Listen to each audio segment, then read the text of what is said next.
അപ്പോൾ ഈ ഒരു സാഹചര്യത്തിൽ ഞങ്ങളുടെ ടെക്നീഷ്യൻസ്മാരെ ഞങ്ങൾ സ്റ്റേജിലേക്ക് വിളിക്കുന്നു. കൺസോളുള്ള ടെക്നീഷ്യൻസ്മാരെല്ലാവരും നമ്മൾ സ്റ്റേജിലേക്ക് വന്നാണ്.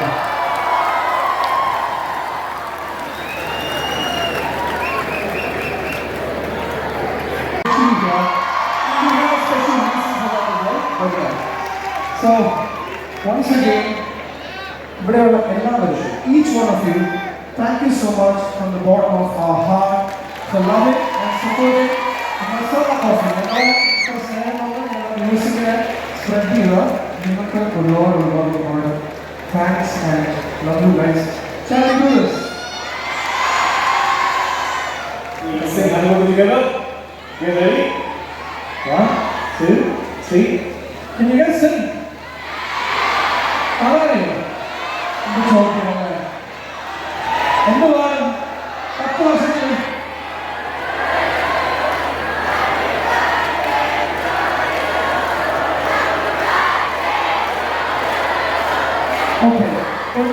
Okay, one, two, 1, 2, 3. Happy birthday to you. Happy birthday to you. Happy birthday, happy birthday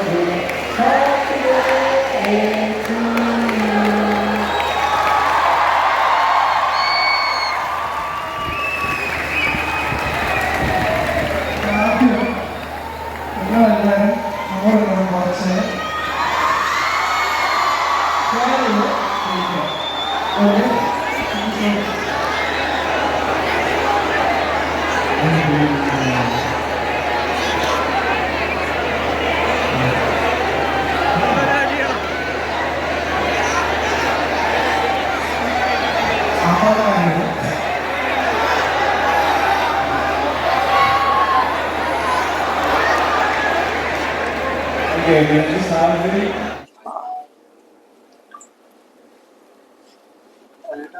masala കോഫിയുടെ 10 വർഷങ്ങളല്ലേ?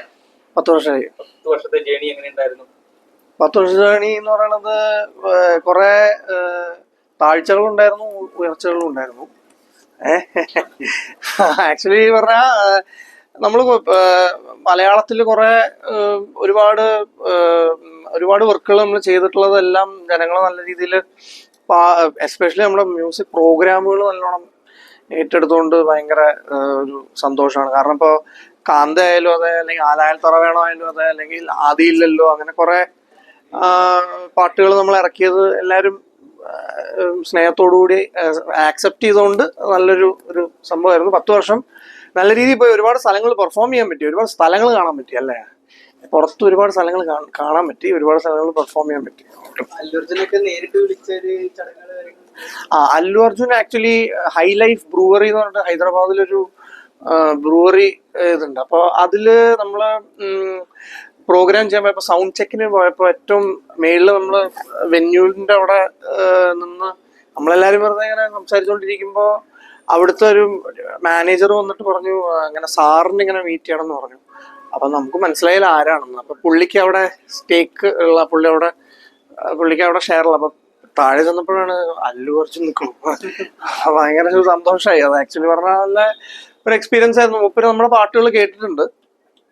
അപ്പോ പുള്ളി നമ്മള് ആക്ച്വലി തമിഴില് കണ്ണും കൊള്ളയെടുത്താലിന്റെ തെലുങ്ക് അവിടെ ഇറങ്ങിയിട്ടുണ്ട്. കനലു ദോച്ചയൻറ്റി എന്ന് പറഞ്ഞിട്ട് ദുൽഖറാണല്ലോ അഭിനയിച്ചതിൽ. അപ്പൊ അതിന്റെ മ്യൂസിക് മസാല കോഫിയാണ് നമ്മൾ ചെയ്തത്. അപ്പൊ അത് നല്ലൊരു എക്സ്പീരിയൻസ് ആയിരുന്നു. അപ്പൊ അങ്ങനെ പുള്ളി കുറെ നല്ല കാര്യങ്ങൾ പറഞ്ഞു. പുള്ളി പറ്റാണെ ഷോയിന് വരാന്നൊക്കെ പറഞ്ഞു. പക്ഷെ നടന്നില്ല. നല്ലൊരു എക്സ്പീരിയൻസ് ആയിരുന്നു. അതുപോലെ കിച്ച സുദീപ് കിച്ച സാറ് കഴിഞ്ഞ ദിവസം എനിക്ക് തോന്നുന്നു കന്നഡയിലൊരു പരിപാടിയില് മറ്റേ കാന്ത പാടുന്നുണ്ടായിരുന്നു. അപ്പൊ കാന്ത പാടിയപ്പോഴത്തേക്കും അത് കുറെ പേര് കന്നഡികാസ് വന്നിട്ട് പറഞ്ഞു കിച്ച സുദീപ് ആ പാട്ടിനെ പോപ്പുലർ ആക്കി എന്ന് പറഞ്ഞു. പക്ഷെ സംഗതി നമ്മൾ ഈ പാട്ടൊക്കെ മലയാളികളുടെ ഇടയിൽ ആക്ച്വലി പറഞ്ഞു കഴിഞ്ഞാൽ ആക്ച്വലി ഹിറ്റായ ഒരു പാട്ടാണ്. പക്ഷെ കന്നഡികളുടെ ഇടയിൽ ഈ പാട്ട് കിച്ച സുദീപ് ഭയങ്കര പോപ്പുലർ ആയി. കാരണം കിച്ച സാറ് കല്യാണം കഴിച്ചിരിക്കുന്ന ഒരു മലയാളിയാണ്. അവർ born and raised in Bangalore, പക്ഷെ മലയാളിയാണ്. അങ്ങനെ കാന്തം ഉപരി പാടി അത് കഴിഞ്ഞ് ഞങ്ങള് ഒരു ഹോട്ടലിൽ ഹൈദരാബാദ് പെർഫോം ചെയ്യാൻ നിൽക്കുമ്പോൾ മൂപ്പര് താഴെ ഇറങ്ങി വരുന്നു. അപ്പൊ പോയി സംസാരിച്ചിട്ട് പറഞ്ഞു ഇങ്ങനെ ഞങ്ങളാണ്, ഞങ്ങളുടെ ബാൻഡാണ്. ആണോ എന്നൊക്കെ പറഞ്ഞു. മൂപ്പര് ഭയങ്കര സന്തോഷത്തില് വൈഫിനെയൊക്കെ ഫോൺ ചെയ്യും. ഒരു നല്ല മനുഷ്യനാണ് ആള്, അടിപൊളിയാണ്. കൂടുതലും പ്രോഗ്രാംസ് കേരളത്തിന് പുറത്തായിരുന്നു അല്ലേ? കേരളത്തിന് പുറത്താണ് കൂടുതലുള്ളത്. കേരളത്തിലും ഒരുപാട് ഷോസ് ചെയ്തിട്ടുണ്ട് നമ്മളിപ്പോ. കഴിഞ്ഞ ദിവസമൊക്കെ തിരുവനന്തപുരം നിശാഗന്ധിയും പിന്നെ ഒരുപാട് കോളേജുകളിൽ പെർഫോം ചെയ്തു. NIT Kozhikode, government engineering college Thrissur, പിന്നെ ദേവഗിരി, ഒരുപാട് സ്ഥലങ്ങളിൽ പെർഫോം ചെയ്തു. പിന്നെ ഇപ്പൊ കഴിഞ്ഞ ദിവസം വണ്ടർലയിൽ ഒരു ഷോ ചെയ്തു കൊച്ചിയില്. അതൊരു ലിസ്റ്റ് ഓഫ് ആർട്ടിസ്റ്റ്മാരായിരുന്നു, കുറെ പേരുണ്ടായിരുന്നു. വേടൻ ഉണ്ടായിരുന്നു, മസാല കോഫി ഉണ്ടായിരുന്നു, അങ്ങനെ കുറച്ച്. VITAP അത് ഹൈദരാബാദ് പുറത്താണ്. ഹൈദരാബാദ് അല്ല, കേരളത്തിന് പുറത്താണ്. എവിടെയാണത്?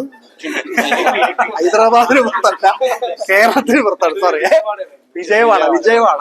അന്ന് അർമാൻ മാലിക് എന്ന് പറയുന്ന ഒരു പുള്ളിക്കാരനും മസാല കോഫി ആയിരുന്നു പരിപാടി. അത് നല്ല പരിപാടിയായിരുന്നു ആക്ച്വലി പറഞ്ഞാൽ. അതല്ല, അങ്ങനെ കുറെ പ്രോഗ്രാംസ് ആയിട്ട് ഇപ്പൊ പുതിയ വോക്കലിസ്റ്റുമാർ ജോയിൻ ചെയ്തിട്ട് 1 വർഷമായി. ഇവൻ മലയാളിയല്ല, ഇവൻ പൂനെക്കാരനാണ്. പക്ഷെ പറയണ പോലെ എല്ലാ മലയാള തെറികളും എല്ലാം പഠിച്ചു വെച്ചിട്ടുണ്ട്. പിന്നെ ഇവൻ മലയാളിയാണ്, അഭിജിത്ത്. പിന്നെ ബാൻഡിന്റെ ബാക്കിയുള്ള എല്ലാവരും പഴയ ആൾക്കാർ തന്നെയാണ്. വയലിനിസ്റ്റും ഡ്രമ്മറും കീബോർഡ് പ്ലെയറും. ഇവന് മലയാളിയല്ല, ഇവൻ കന്നഡക്കാരനാണ്. നമസ്കാരം യു ഷുഡ് സേ. സോ അങ്ങനെ 10 വർഷത്തെ ഇപ്പൊ പുതിയ കുറച്ച് പാട്ടുകൾ, മലയാളം പാട്ടുകൾ നമ്മള് ആക്ച്വലി പറഞ്ഞ കുറെ പേര് ചോദിക്കുന്നുണ്ട്, നിങ്ങൾ മലയാളം പാട്ടുകൾ എന്താ കുറെ കാലമായി ഇറക്കിയിട്ട്. അപ്പൊ മലയാളം ഇനി മലയാളത്തിൽ കുറച്ചും കൂടി ഫോക്കസ് ചെയ്ത ഒരു 2-3 പാട്ടുകൾ എന്തായാലും ഓൾറെഡി ചെയ്തുകൊണ്ടിരിക്കുകയാണ്. നമ്മുടെ മലയാളത്തിലെ തന്നെ സജീവമായ 2-3 ലിറിസിസ്റ്റുമാരാണ് അതിൽ എഴുതുന്നത്. അപ്പോ അത് എന്തായാലും ഉണ്ടാവും. ഇപ്പൊ തന്നെ നമ്മള് റിലീസ് ചെയ്യുന്നതാണ്. നമ്മുടെ ഒരു ആൽബം വർക്ക് ചെയ്തുകൊണ്ടിരിക്കുക. ആൽബത്തിന്റെ പേര് എക്താര എന്നാണ്. പല ഭാഷകളിൽ നിന്നുള്ള പാട്ടുകൾ, ഭാഷകളിലാണ് പാട്ടുകൾ ചെയ്യുന്നത്. അങ്ങനെ. ഓ, താങ്ക് യു. ഈ 10 വർഷത്തെ എക്സ്പീരിയൻസിലെ കേരളത്തിന് പുറത്തൊക്കെ കൂടുതൽ മലയാളികൾ അപ്പുറം കൂടുതൽ റെക്കഗ്നേഷൻ കിട്ടുമ്പോഴൊക്കെ ഉള്ളൊരു ഹാപ്പിനെസ് എന്താണ്? അയ്യോ, ഭയങ്കര ഹാപ്പിനെസ് ആണ്. കാരണം നമ്മളങ്ങനെ അങ്ങനെ ഒരു വലിയ ഇതോട് കൂടിയിട്ടൊന്നും അല്ല ഈ ബാൻഡ്. ഇപ്പം ഞാൻ തുടങ്ങിയ സമയത്ത് ഇത് വലിയൊരു സംഭവം എന്നുള്ള രീതിയിലൊന്നും അല്ല. നമുക്ക് നല്ല പാട്ടുകൾ ചെയ്യണം, മ്യൂസിക് ചെയ്യണം, പെർഫോം ചെയ്യണം എന്നൊക്കെ ഉള്ളൂ.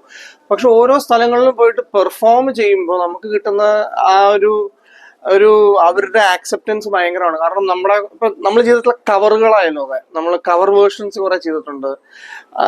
ഞങ്ങൾ മ്യൂസിക് മോജോ കപ്പ ടിവിയിലാണ് ഞങ്ങൾ വന്നത്, ആക്ച്വലി തുടങ്ങിയത്. അതിനു മുമ്പേ എല്ലാവരും മ്യൂസീഷ്യൻസ് ആണ്, പലവരുടെയും കൂടെ പെർഫോം ചെയ്യുന്നുണ്ട്. ഇത് ടീമായിട്ട് ജോയിൻ ചെയ്തതിന് ശേഷം ഞങ്ങളിതൊരു അടിച്ചുപൊളി സംഭവമാണ്. ഞങ്ങള് ചില്ല് ചെയ്യുക, നമ്മള് സ്ഥലങ്ങൾ കാണുക. അപ്പൊ ഷോയ്ക്ക് പോകുമ്പോൾ നമ്മൾ എല്ലാരും ബ്രദേഴ്സിനെ മാതിരിയാണ്. അതുകൊണ്ട് നല്ല അടിപൊളി എക്സ്പീരിയൻസ് ആണ് നമുക്ക് കിട്ടുന്നത്. അപ്പോ പിന്നെ ആൾക്കാർ വന്നിട്ട് ഇന്ന പാട്ട് അടിപൊളിയായിരുന്നു, മറ്റേ പാട്ട് അടിപൊളിയായിരുന്നു. ഇപ്പൊ ചെന്നൈയിലൊക്കെ പെർഫോം ചെയ്യുമ്പോൾ കൂടുതൽ തമിഴ് പാട്ടുകൾ പാടും. അത് ബാംഗ്ലൂർ പോകുമ്പോൾ കന്നഡ പാട്ടുകൾ കൂടുതൽ പാടും. അപ്പൊ ഓരോ സ്ഥലങ്ങളിൽ പോകുമ്പോൾ നമ്മൾ 9 ഭാഷകളിൽ പാട്ടുകൾ പാടും. മസാല കോഫിയിലെ ഞങ്ങൾ ഓരോ പാട്ടുകൾ ഓരോ സ്ഥലങ്ങളിൽ പോകുമ്പോൾ അതിനനുസരിച്ചിട്ട് മാറ്റും. ഭാഷ അങ്ങനെ ഒരു പ്രശ്നമില്ലാത്ത രീതിയിൽ ആക്കും. അതെ, പാൻ ഇന്ത്യൻ പരിപാടിയാ. പക്ഷെ വേറൊരു സംഭവം എന്താ ഞാൻ നോട്ടീസ് ചെയ്തിട്ടുള്ളത് പറഞ്ഞാൽ, മലയാളികൾക്ക് നമ്മൾ ഈ പാടുന്ന എല്ലാ പാട്ടുകളും അറിയാം. കാരണം ഭയങ്കര നല്ല മ്യൂസിക് ലിസണേഴ്സ് ഒരുപാട് പേര് ഇവിടുന്ന് ഉള്ളതുകൊണ്ട് നമ്മൾ പാടുന്ന എല്ലാ പാട്ടുകളും അവരെല്ലാം ആക്സെപ്റ്റ് ചെയ്യും. നമ്മളങ്ങനെ ഇന്നേ വരെ ഒരു മലയാളം തന്നെ പാടാൻ പാടുള്ളൂ എന്ന് ഇന്നേ വരെ അങ്ങനെ ഒരു എക്സ്പീരിയൻസ് നമുക്ക് ഉണ്ടായിട്ടില്ല. പിന്നെ യാതൊരു വിധത്തിലുള്ള അനാവശ്യമായിട്ടുള്ള ഒരു സംഭവങ്ങളും നടന്നിട്ടില്ല. നമ്മൾ കുറെ പ്രോഗ്രാമുകൾക്ക് വായിക്കുമ്പോഴൊക്കെ അവര് ഏത് ഭാഷയിൽ പാടിയാലും അതെ. യെസ്, എല്ലാ പാട്ടുകളും സ്വീകരിക്കട്ടെ. Yes, thank you. Thank you. Thank you. Thank you. Thank you. Thank you.